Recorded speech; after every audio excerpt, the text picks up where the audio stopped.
Morning, everyone. Glad you're here. Welcome to the Differentiating for Multiple Intelligences workshop. My name is Phoebe Whitney. Today you're going to learn many strategies for teaching your MI students. Now, let me make sure that we all know that every student doesn't just have one MI. Most of our students have more than one intelligence. And so integrating these strategies into our classroom is actually easier because of that. We can use strategies from the interpersonal style combined with kinesthetic because you may have students who have both of those. And so many times your activities that you plan are not going to leave out anybody because you're going to have several activities throughout the day and learning experiences that are going to hone in on every MI. And so don't worry, you won't have students that are left out. Now you may be asking yourself, how do I know what my students' multiple intelligences are? I mean, sure, I can observe them and I can make a good guess, but is there a actually scientifically proven way to find out what their intelligences are? And my answer to that question is absolutely yes, there is a way. And today I'm going to show you that way. I'm going to give everybody a copy of the Multiple Intelligences Survey, which you can use to figure out your students' multiple intelligences. And in fact, today we're going to find out our own multiple intelligences.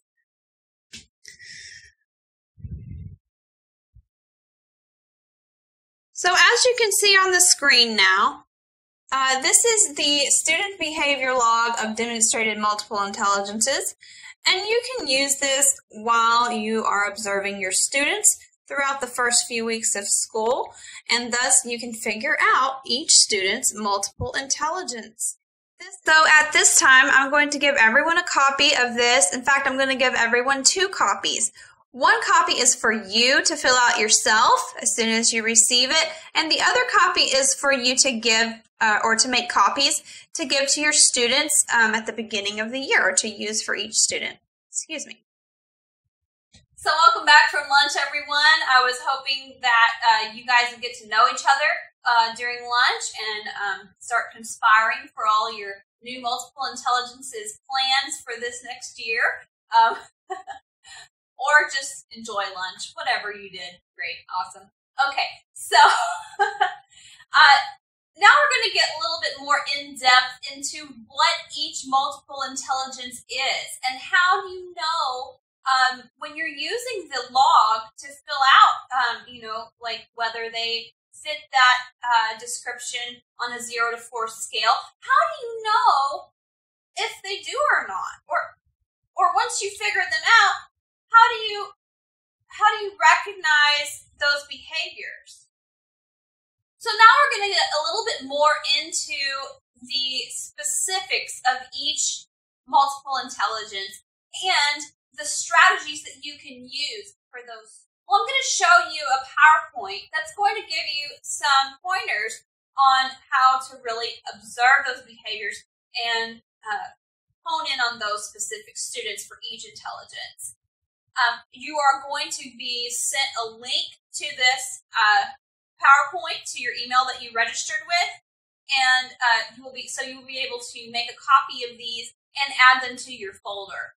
Each of you should have a folder on your table in front of you in which to put each activity or strategy per multiple intelligence. And that way, once you get your students identified, you can go back to those folders and pull out things just at a rampant pace. All right, so let me show you the PowerPoint, and trust me, this is going to be something that you can go back and look at throughout the year and really use to help you plan for learning activities. Okay, so here's the first slide. We're going to talk about interpersonal learners first. What is an interpersonal learner? An interpersonal learner easily senses feelings, intentions, and motivations of others. They are peacekeepers, encourage cooperation, and generally organized leaders. They effectively use verbal and nonverbal communication with others, and these students enjoy working in groups. Okay, so how do you recognize these interpersonal behaviors? Well, here are a few cues.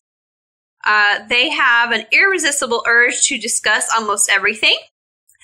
They talk a lot. They are good listeners and communicators. They are sensitive to the moods and feelings of others. They are good team players, and they are able to figure out the motives and intentions of others. Okay, so what types of learning experiences work for interpersonal learners? Well, these students need opportunities to work in groups and should be given chances to be the leader, chances to be the cooperator, and opportunities to be the mediator. You should also involve these students in interviews where they may pretend to be a famous person, or they could even be a vocabulary word.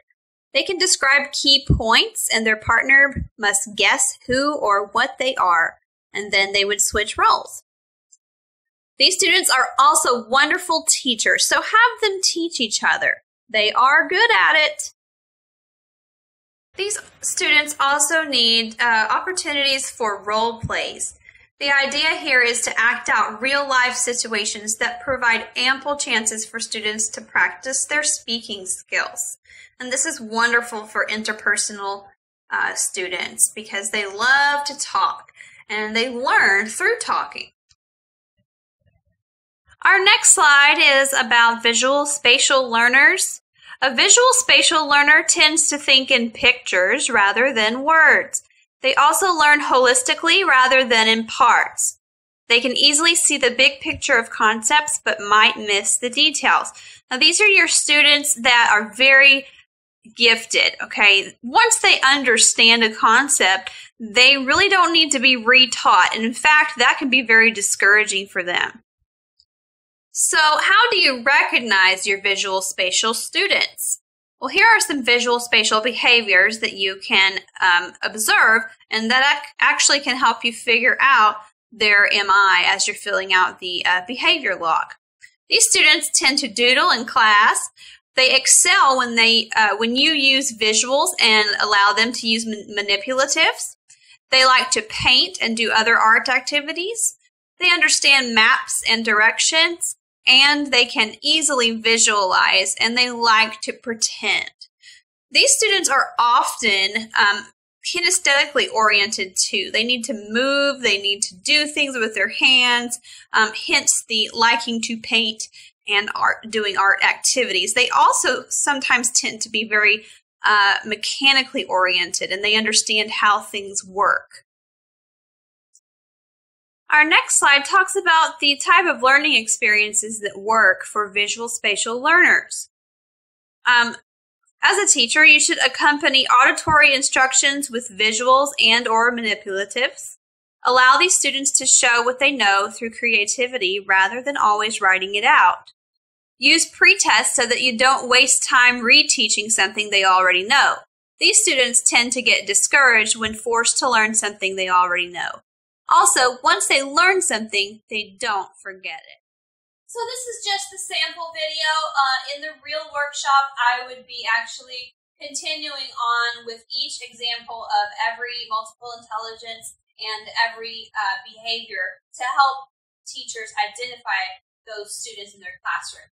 But for today, just for the example, I'm only going to do what I've already showed you, the interpersonal and the visual spatial learners. Next, I'm going to show you two activities that could be done with interpersonal and visual spatial learners. So I'm sure you've seen this before. This is a story map. This is something that is very helpful for visual spatial learners because they can see this as a visual.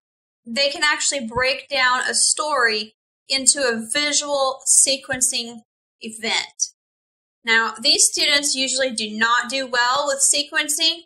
However, when you break it down like this and you go step by step, it's much easier for these visual spatial learners to see the progression and understand a story.